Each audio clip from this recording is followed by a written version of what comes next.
This week on Waterways. Hard bottom habitat and channel markers.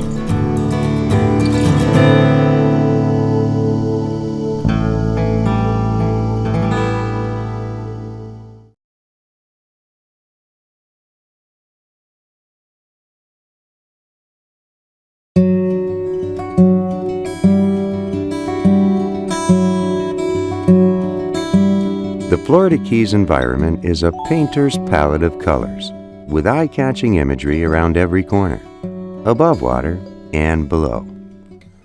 With so much striking scenery, an often overlooked part of the Florida Keys marine environment is the hard bottom habitat. With muted colors and macroalgae, the hard bottom habitat comprises an estimated 30 to 40% of the Keys' shallow seafloor. And, until now, this hard bottom habitat has received a disproportionately low amount of attention from scientists and resource managers. We as ecosystem managers and ecosystem scientists spend a huge amount of effort protecting coral reefs, and it could very well be that some of these nearshore hard bottom areas might be as important or more important to protect in some fashion, whether it's an area that you'd want to reduce people to go into, whether it's an area that you don't want to have people damage.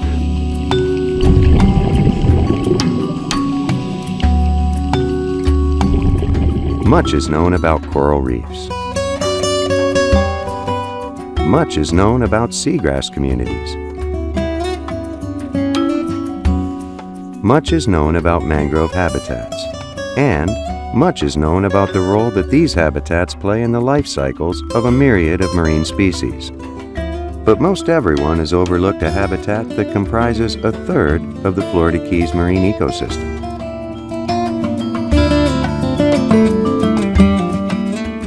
Well, I think it's been overlooked simply because it's not pretty, first of all, in the same sense that coral reefs are considered to be beautiful. I mean, and so tourists don't go to hard bottom areas.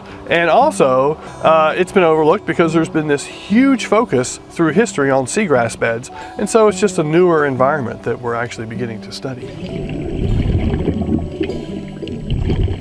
More than a decade ago, scientists organized by the Florida Fish and Wildlife Conservation Commission were studying key spiny lobsters. Probing for answers to the lobster life cycle, they soon discovered one of the lobster's primary habitats. It seemed that hard bottom is an essential habitat for juvenile lobsters. There really wasn't much work done on that, and again, we came at the hard bottom kind of in a circuitous route, primarily because of its importance for lobsters, and then have expanded beyond that now to look at these other species.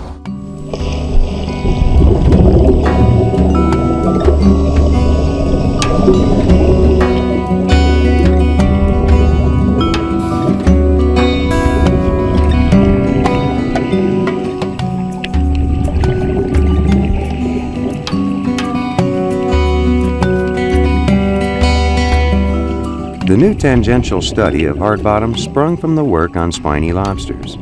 The study immediately discovered that the habitat is utilized by a plethora of species, from lobsters to sponges to small corals to fish in the early stages of life.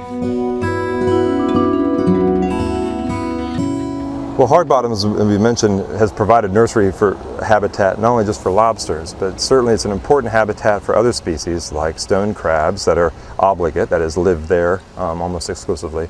The sponge community that has gotten some press in recent years is also almost exclusively in the hard bottom. Certainly the sponge fisheries and the fisheries for lobsters and the fisheries for stone crabs are dependent then on those habitats and the sustainability of those habitats and those resources.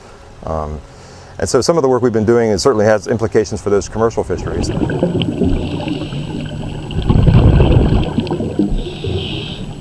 Hard bottom habitat occurs in areas where the bedrock is sufficiently high.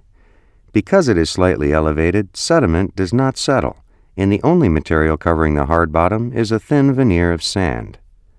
As a result, octocorals, sea whips, sea fans and sponges can settle and take hold.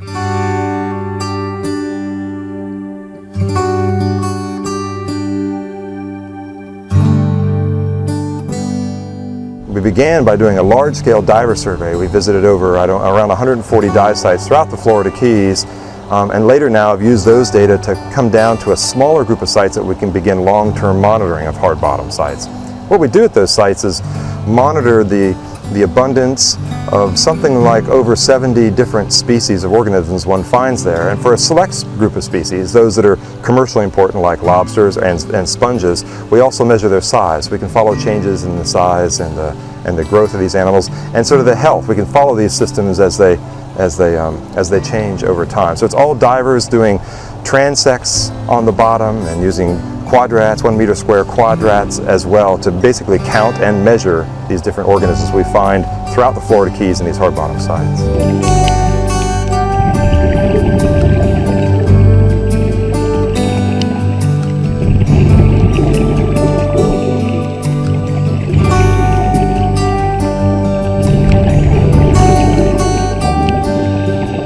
And then in the second year, we've gone back and we have counted the invertebrates and the fish, and then done separate samplings for lobsters because we know a lot about lobsters and that it's a good test organism.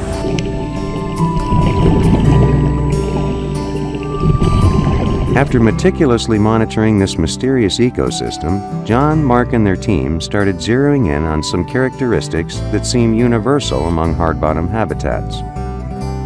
One of the things that's been unique about, I think, the hard bottoms that we're finding is that they truly are small ecosystems unto themselves. We've done some sort of fancy analysis, something referred to as stable isotope analysis, to try to understand where the energy comes for organisms that live in the hard bottom. And it looks like the algae, these large macroalgae we find in hard bottom, are very important. For a long time we thought that seagrass energy was the basis of the food chain in hard bottoms, but in fact hard bottoms are pretty much generating their own energy for the organisms that live there.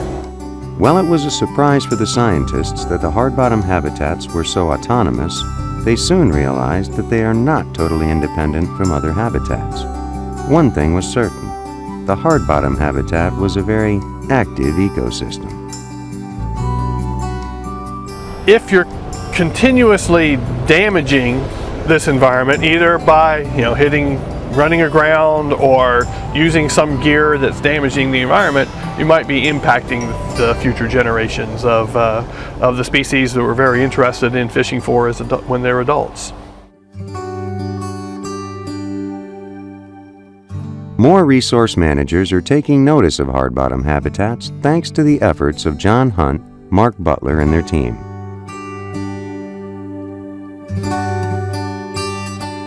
Baseline data and population densities have been documented, but the ecological processes that take place within the hard bottom habitats are far from being understood.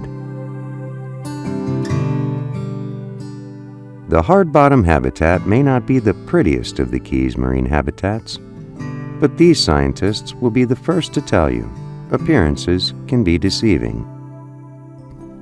There's a lot happening among the sponges and octocorals of the hard bottom habitat.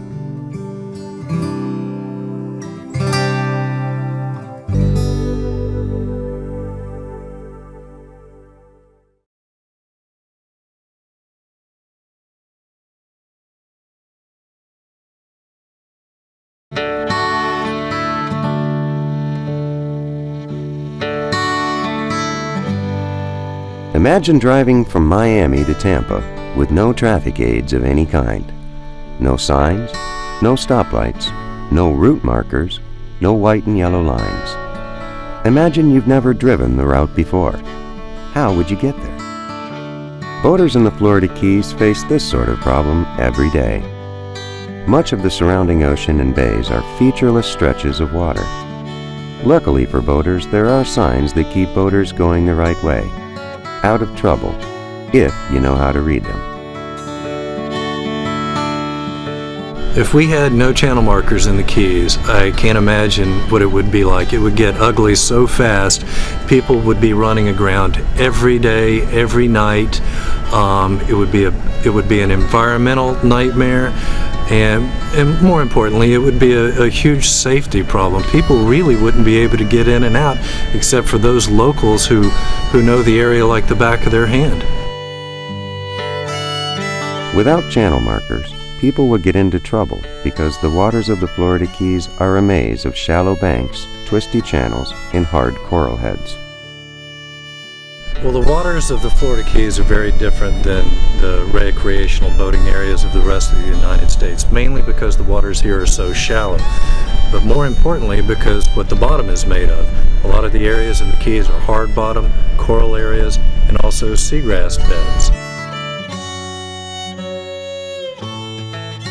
Absent-minded captains and freshman boaters have very little room for error while navigating Keys waters.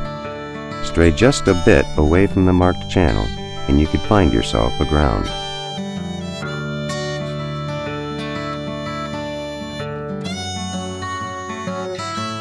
Well, it's very important that people try to stay within the confines of the channel and use the red and green markers to stay in that channel. For larger boats that for some reason may wander out of the channel, they can get in trouble real fast. And besides damaging the seagrass, obviously it can cause a lot of damage to the boat, particularly if it's hard bottom. It could cause many thousands of dollars in damage. And also, they could possibly incur fines from the sanctuary as well. In 1995, the Florida Marine Research Institute published a survey of damage caused by boats in the Florida Keys. Their survey showed that 30,000 acres of seagrass were scarred by propellers. For the Keys, that's 30,000 acres of habitat for shrimp, lobster, game fish, and crabs. To tackle the problem, Monroe County and the Florida Keys National Marine Sanctuary proposed more and better channel markers. To pay for the program, they would use recreational boating fuel taxes and boat registration fees. Well, when I came on board in 1996, there were about 200 channel markers owned and maintained by Monroe County. Then when we developed the channel marking master plan, we looked and determined where more markers needed to go, and that means maybe more markers in a presently marked channel or to channel mark a channel that had no markers. In the few years since the completion of the channel marker master plan, Monroe County has nearly doubled the number of markers on the water. Today, nearly 400 channel markers guide boaters through waters from Ocean Reef at the Monroe-Dade County line all the way to Key West. Installation of the channel markers is only half the battle. Just as important is making sure boaters understand how to read the markers. Most have heard the saying, "Red, right, returning." But what exactly does this mean? So the way I explain it to people and the way it is applied in the Keys is that it's red right returning from the larger body of water to a smaller body of water. So if there's what I call a through channel that goes all the way through from the ocean side to the Gulf side or bay side, it's going to be red on your right going from the larger body of water, the Atlantic Ocean, to the smaller body of water, Florida Bay. In the same way that traveling from the Atlantic to the Gulf is considered returning, if a boater is in the Gulf and heading into a marina, that is considered returning as well, since the Gulf is a larger body of water than the marina basin.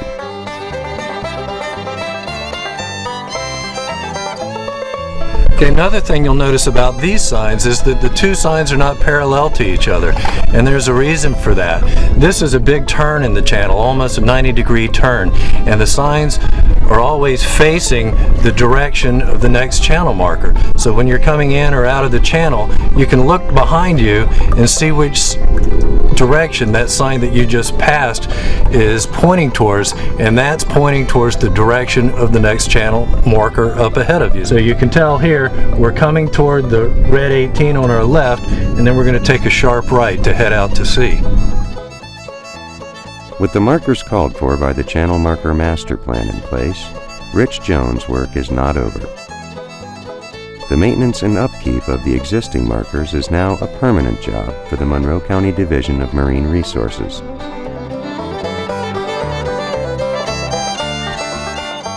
In my job, I go out and I survey the channel markers on a quarterly basis.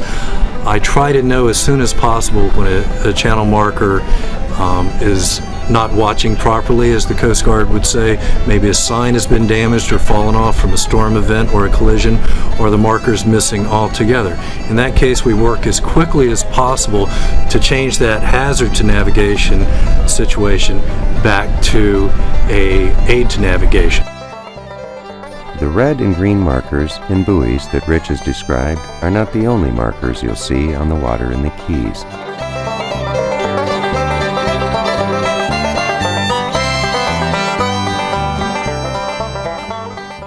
If you cross the Intracoastal Waterway north into Florida Bay, you'll be in Everglades National Park. The type of marker most commonly used to mark channels in the Everglades is called a carcinite stake. It's a very simple, thin, lightweight material that can easily be pushed into the mud. The idea behind this choice is that most boaters want the rustic feeling of being in the wilderness.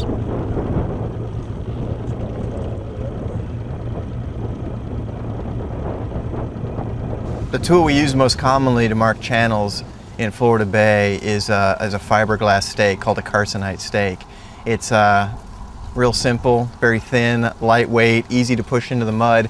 And the great thing about it is when you're out in the bay, you want the feeling that you're in wilderness. You don't want to see every 15 feet a giant neon green sign that reminds you you're not in the wilderness.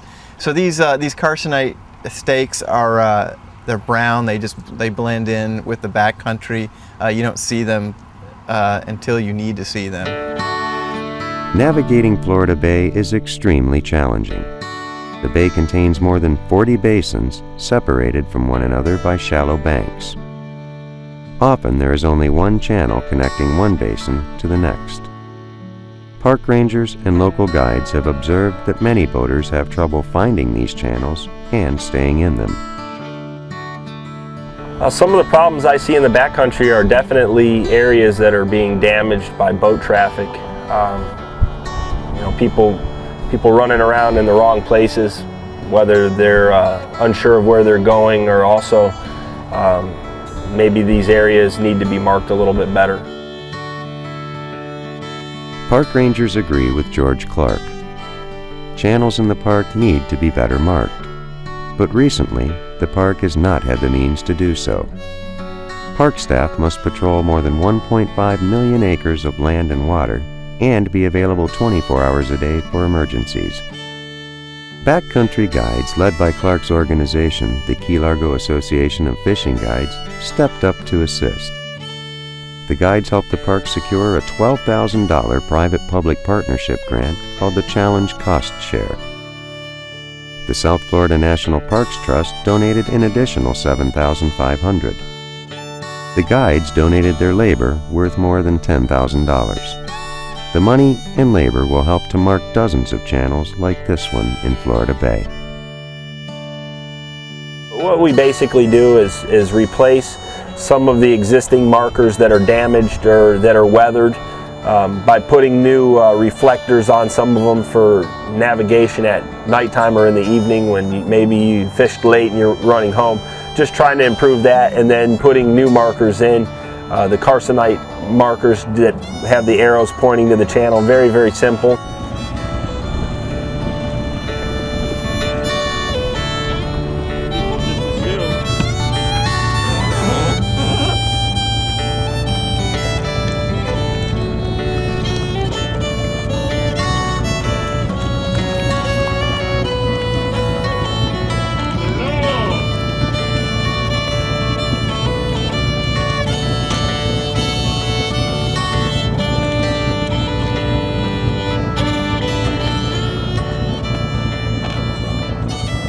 These carcinite posts and buoys and signs that the park and guides plan to install will protect the flats that surround each channel.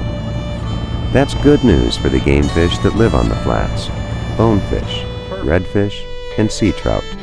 When inexperienced or careless boaters run over the shallows where these fish live, the fish move away from the flats near the channel and become more skittish.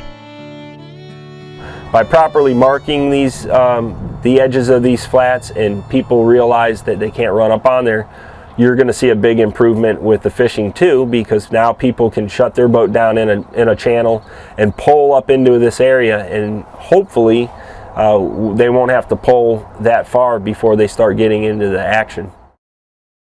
As important as the work the park and guides are doing together is the relationship they've started. A healthy backcountry is a guide's bread and butter. They realize that as the bay goes, so goes guided fishing. It's a very important part of my life, and to see any type of decline with that, you know, really kind of hits you right where it hurts.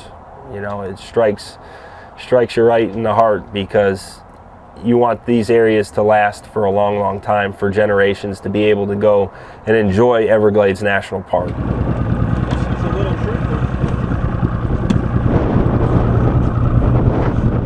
Even more important than doing the work they're doing is the relationship that the park is building with these people.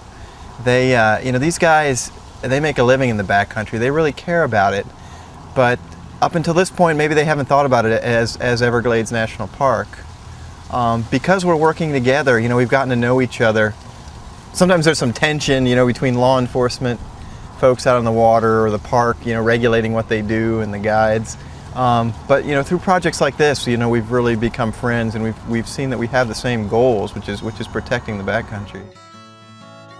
While people marking the channels in the Keys would like to see damage to the flats and reefs decline, just keeping the level of damage the same is a sort of victory. Between 1996 and 2002, boat registrations in Florida increased by 23%. These people, many of them first-time boaters, are coming to the Keys. Marking areas in the wildlife refuges in the backcountry off the lower Keys becomes a balancing act, as resource managers weigh the benefits of marking the shallows with the possibility of drawing more and more boaters into sensitive areas. It's probably helping keeping the boats in the channel and reducing prop scarring, but at the same time we're having more and more boaters moving in all the time and visiting the Keys, and there's no question the channel markers help navigation and help protect the environment, but with the added boaters, you know, it is kind of a catch-22. We think it probably just kind of balances out a little bit. In other words, without the efforts of these environmentally conscious human beings, the Florida Keys seagrass beds and reefs would be in worse condition. So put on your polarized sunglasses, study your charts, and learn how to read markers. These signposts will guide you not only to safe water, but to a healthy future for our nearshore waters.